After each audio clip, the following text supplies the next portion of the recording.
Hey NFL fans, before we dive into today's hottest stories, make sure to hit that subscribe button and ring the bell so you never miss an update.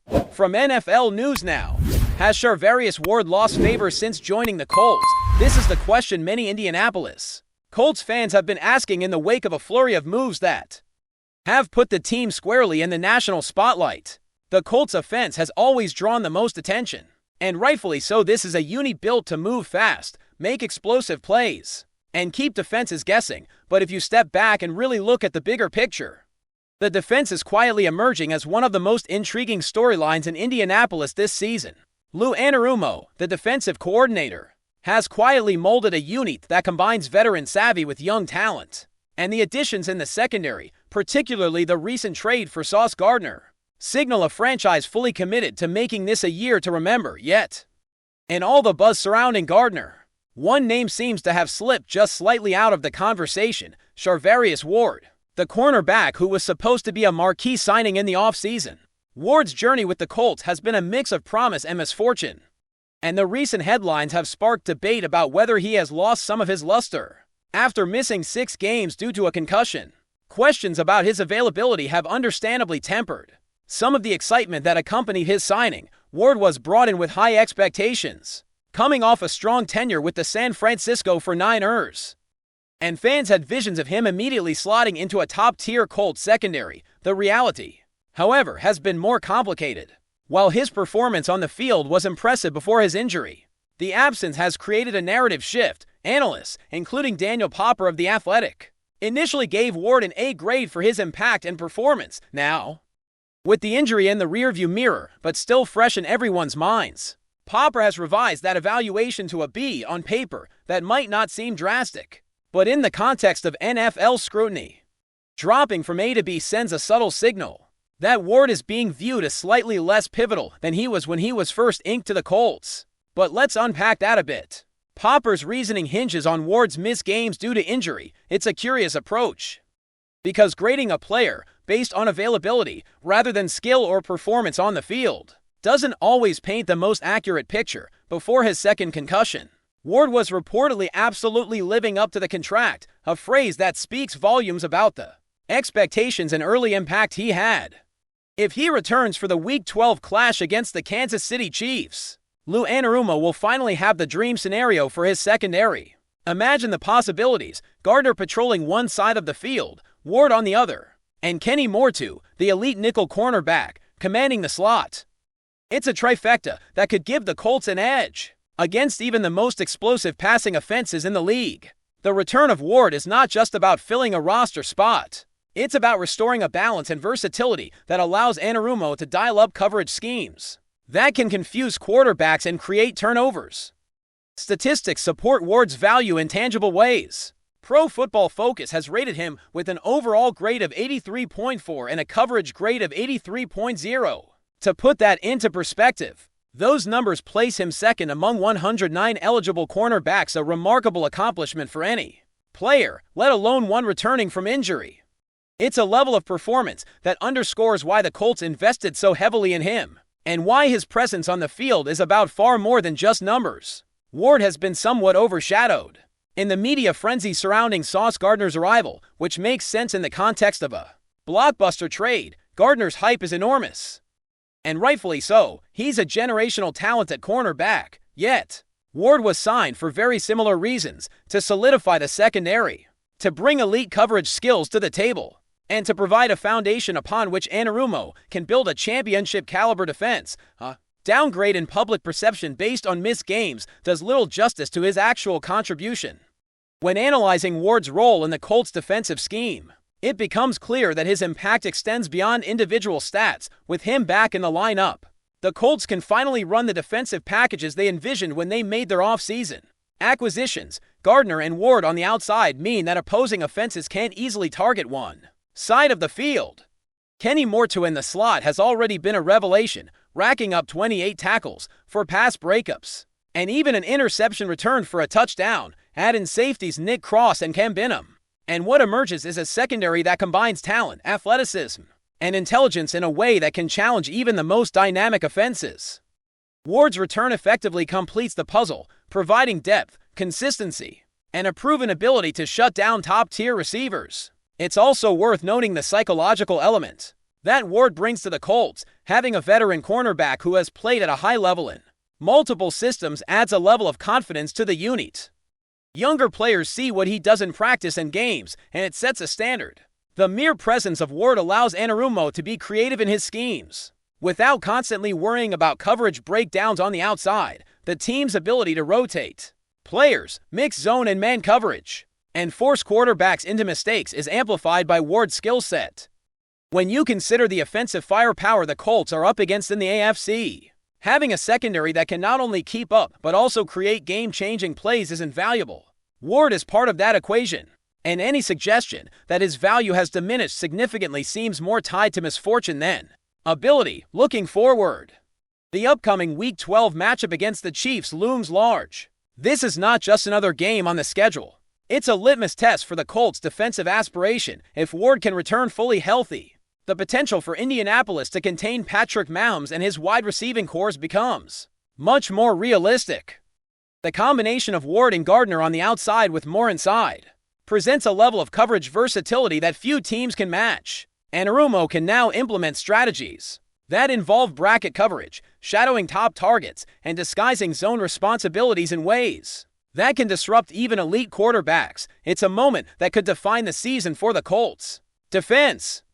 And Charvarius Ward is central to that narrative. In conclusion, the story of Charvarius Ward in Indianapolis is far from over. While injuries and a media spotlight on Sauce Gardner have shifted some attention away from him, the reality is that Ward remains a cornerstone of the Colts' defensive ambitions. His performance metrics, his experience, and the strategic flexibility he provides make him an essential piece of a defensive puzzle that could elevate the team to new heights. The question of whether he has lost favor is more perception than substance. What matters most is what happens on the field, and if Ward can stay healthy, the Colts secondary may soon remind everyone why they invested so heavily in this talented cornerback. The countdown to Week 12 is on, and with every practice and every defensive meeting, Ward's return brings a renewed sense of optimism, a chance for redemption, and the possibility that the Colts defense will finally get the recognition it deserves. Anarumo will undoubtedly be cooking with gas, and if Ward can perform at the level we've already seen, Indianapolis could have one of the most feared defensive backfields in the NFL. A combination that has the power to make fans and analysts alike take notice all over again. Keep watching as we analyze more details about some rumors. The NFL world has been buzzing nonstop ever since a single moment transformed the perception of Daniel Jones from an underappreciated quarterback to a potential nightmare for the league's elite. If you've been following the drama surrounding the top quarterbacks, you know how narratives can shift in an instant, and this latest incident seems almost cinematic in its intensity. Daniel Jones, the man who many critics once doubted, appears to have found his voice not just on the field, but in a way that sent shockwaves across locker rooms and social media alike. Rumors are flying that during a casual post-practice interview, Jones uttered a single, seemingly innocent phrase, but the context, it was anything but innocent. Sources close to the team suggest that this one line was not only pointed, but delivered with the kind of quiet confidence that can rattle even the most decorated veterans. And yes, the whispers you're hearing are true. Patrick Mahomes, arguably one of the most untouchable names in football today, was the unsuspecting target for weeks. Analysts have debated Daniel Jones' trajectory, oscillating between skepticism and admiration. Early in his career, he was often labeled inconsistent, a quarterback with flashes of brilliance marred by moments of hesitation. But lately, there's been a noticeable shift. His poise, his decision-making under pressure, and crucially, his ability to command respect from teammates have grown exponentially. What makes this particular episode so tantalizing is the psychological warfare element. You see, Mahomes has long been considered untouchable not just because of his arm talent, but because of his aura, his ability to seemingly transcend pressure situations. Yet, when Jones delivered that one phrase, the ripple effect was immediate. Insiders claim that the phrase wasn't even a taunt in the traditional sense. It was a masterclass in subtle dominance, a calculated statement that signaled, without arrogance, that he is fully aware of his own capabilities. The locker room dynamics that followed have become the stuff of legend, or at least legend in the making. Rumors suggest that teammates on the Colts are buzzing with renewed confidence energized by Jones' newfound swagger.